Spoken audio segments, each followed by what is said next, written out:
आप देख रहे हैं आज तक, आपके साथ हूं मैं नेहा बाथम। कोहराम के कितने कैंपस, बुलेटिन की शुरुआत 3 तस्वीरों के साथ करेंगे क्योंकि 2016 में जेएनयू में नारेबाजी, इस साल रामजस कॉलेज में नारेबाजी और अब जामिया विवाद वही अभिव्यक्ति की आजादी को लेकर। जेएनयू और रामजस कॉलेज में आजादी के नारों पर बवाल मचा तो लेफ्ट छात्र संगठनों ने अभिव्यक्ति की आजादी का गला घोटने का आरोप लगाया, लेकिन अब एक नया विवाद खड़ा हुआ है। बीजेपी नेता शाजिया इल्मी ने आरोप लगाया कि जामिया में उन्हें बोलने से रोका गया, जामिया प्रशासन के दबाव में सेमिनार से उनका नाम हटाया गया। तो सवाल यह है कि क्या आजादी के नाम पर कुछ भी कहा या बोला जा सकता है? यह सवाल एक बार फिर बहस की धुरी बन चुका है और वजह है ठीक जेएनयू की तरह दिल्ली यूनिवर्सिटी के रामजस कॉलेज में लगे देश विरोधी नारे। दरअसल डीयू से अब एक ऐसा वीडियो सामने आया है जिसमें उमर खालिद और शैला राशिद के एक कार्यक्रम पर रोक लगाए जाने के बाद कुछ छात्र यहां भी देश विरोधी नारे लगाते हुए दिख रहे हैं।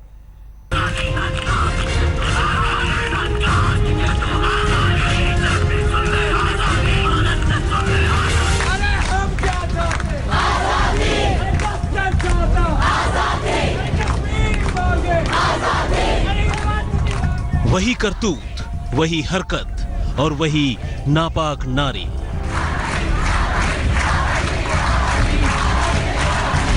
वो संघवाद से आजादी, वो सामंतवाद से आजादी, वो पूंजीवाद से आजादी। साल भर पहले दिल्ली के जवाहरलाल नेहरू यूनिवर्सिटी में लगे जिन देश विरोधी नारों ने पूरे देश को हिलाकर रख दिया था, आजादी के नाम पर देश को तोड़ने के वही नापाक नारे एक बार फिर से जेएनयू के गलियारों से होते हुए दिल्ली यूनिवर्सिटी तक में सुनाई देने लगे हैं। आजादी।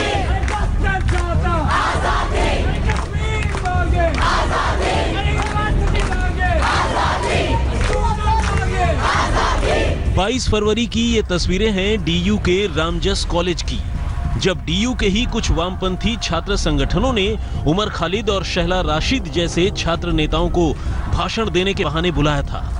लेकिन जब इस लेक्चर को रोकने की कोशिश हुई तो तथाकथित आजादी के पैरोकार छात्रों ने कुछ इसी तरह अपनी खींच उतारी। आप भी सुनिए कि कैसे पूंजीवाद, समाजवाद और मनुवाद से आजादी की मांग करते करते इन छात्रों ने देश के अभिन्न और अटूट हिस्सों को ही आजाद करने की मांग शुरू कर दी।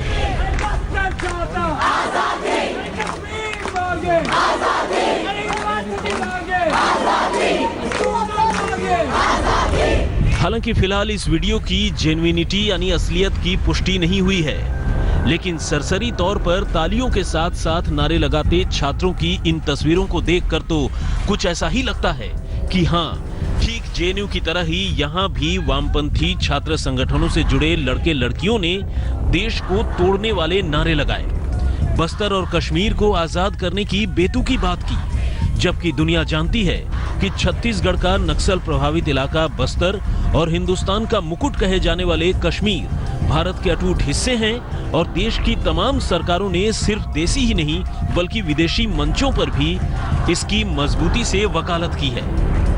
ऐसे में इन जगहों की आजादी के नाम पर ये छात्र आखिर कैसी आजादी मांग रहे हैं, ये समझना मुश्किल नहीं है।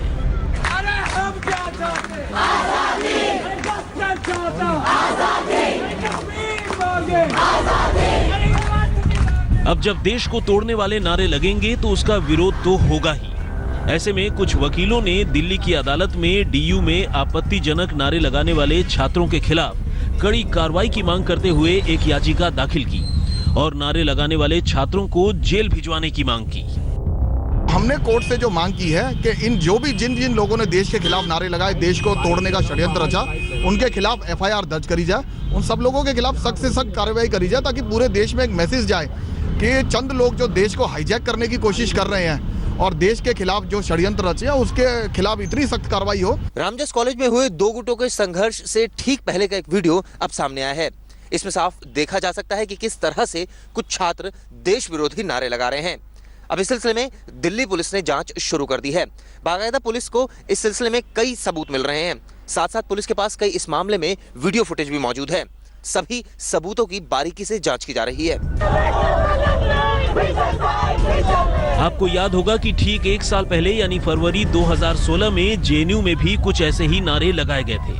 जब वामपंथी छात्र संगठनों के कार्यक्रमों में कुछ बहके हुए छात्रों और अलगाववादी ताकतों ने घुसकर कश्मीर की आजादी और इंडिया गो बैक जैसे आपत्तिजनक नारे लगाए थे।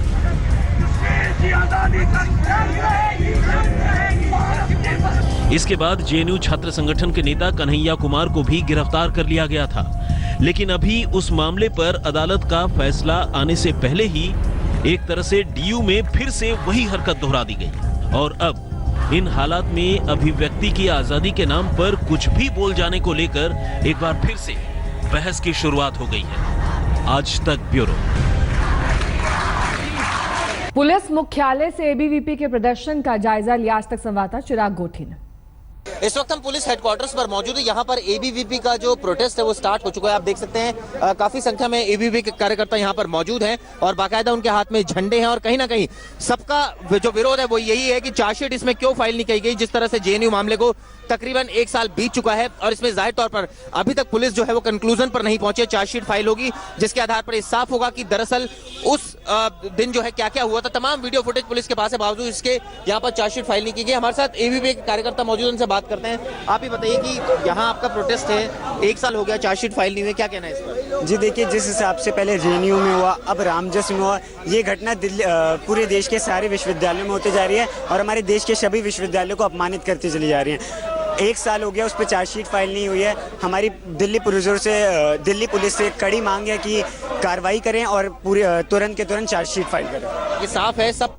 साल भर पहले जेएनयू में हुए नारेबाजी मामले में कन्हैया कुमार को दिल्ली पुलिस क्लीन चिट देने की तैयारी में है। सूत्रों के मुताबिक कन्हैया कहीं भी देश विरोधी नारे लगाता हुआ दिखाई नहीं दिखता। अलबत्ता उमर खालिद और अनिर्बान भट्टाचार्य जरूर आरोपों के दायरे में।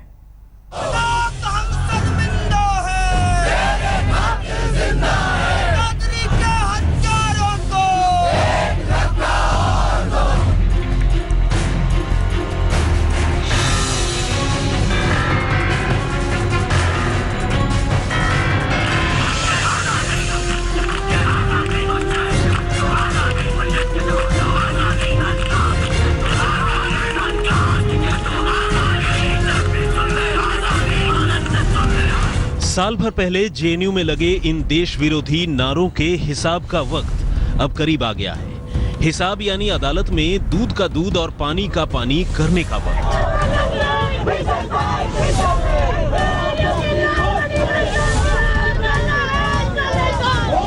वैसे तो इस मामले की जांच में मुख्य आरोपियों के तौर पर अनिर्बान भट्टाचार्य और उमर खालिद का नाम ही सामने आया है, लेकिन 9 ऐसे बाहरियों की भी पहचान हुई है जो इस नारेबाजी में शामिल थे। जबकि जेएनयू स्टूडेंट यूनियन के प्रेसिडेंट रहे कन्हैया कुमार पर नारेबाजी में सीधे तौर पर शामिल होने के इल्जाम तो नहीं है। अलबत्ता इतना जरूर साफ हुआ है कि कन्हैया कुमार ने ऐसे देश विरोधी नारों को रोकने की कोशिश नहीं की। खबरें चल रही हैं जेएनयू केस के बारे में, वो अनुमान के आधार पर हैं। यह केस अभी इन्वेस्टिगेशन में है, यह एक सेंसिटिव केस है। इस स्टेज पे हम किसी भी तरह के अनुमान या स्पेकुलेशन में ना पड़ें और वेट करें केस के को फाइनल स्टेज के पहुंचने तक।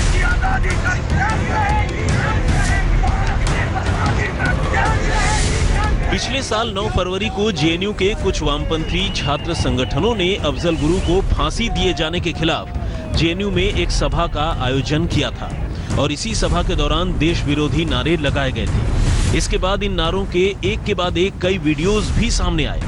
कुछ न्यूज चैनलों द्वारा चलाए गए वीडियोस पर सवाल भी हुए, जिसके बाद पुलिस ने उसकी फॉरेंसिक जांच भी करवाई, लेकिन सीएफएसएल यानी सेंट्रल फॉरेंसिक साइंस लैबोरेटरीज की जांच में वो वीडियो सही पाए गए।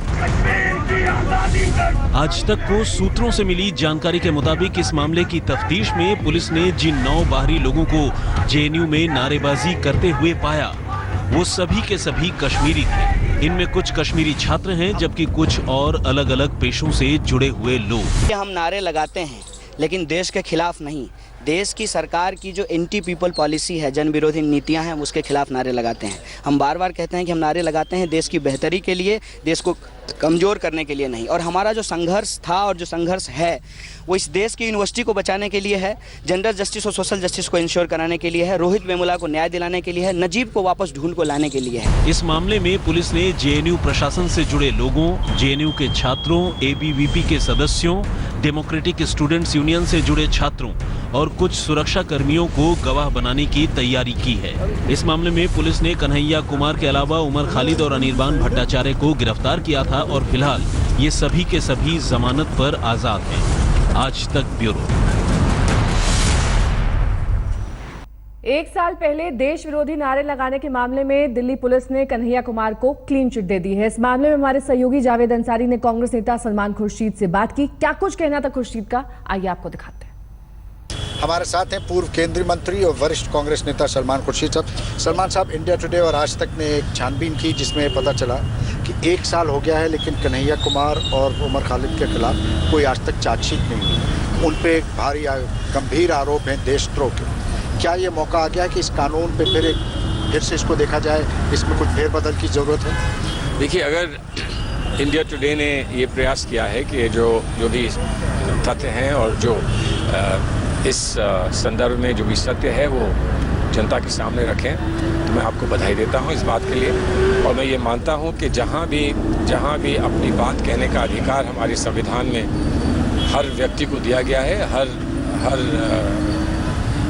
देशवासी को दिया गया है, उसकी सराहना करना और उसको आगे बढ़ाना। अगर इस प्रयास में आप लोग जुटे हैं तो आप एक सही काम कर रहे हैं, अच्छा काम कर रहे हैं।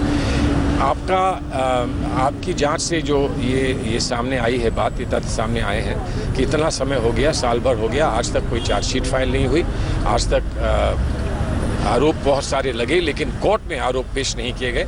मैं समझता हूं कि एक बड़ा दुख का विषय है। इससे लगता ये है कि किसी बात को भी, किसी की भी बात को रोकने के लिए और दबाने के लिए उस समय कार्रवाई होती है, लेकिन फिर कोर्ट के सामने जाने में बहुत आशंकाएं होती हैं और इसलिए कोर्ट के सामने जाने में सरकार जो है अपने आप को सक्षम नहीं पाती है। जेएनयू और डीयू का कोहराम तो आपने देख ही लिया। आज दिल्ली का एक और कैंपस भी विवादों में आ गया है। शाजिया इल्मी ने आरोप लगाया है कि बीजेपी नेता होने की वजह से उन्हें जामिया में सेमिनार में बोलने से तक रोका गया।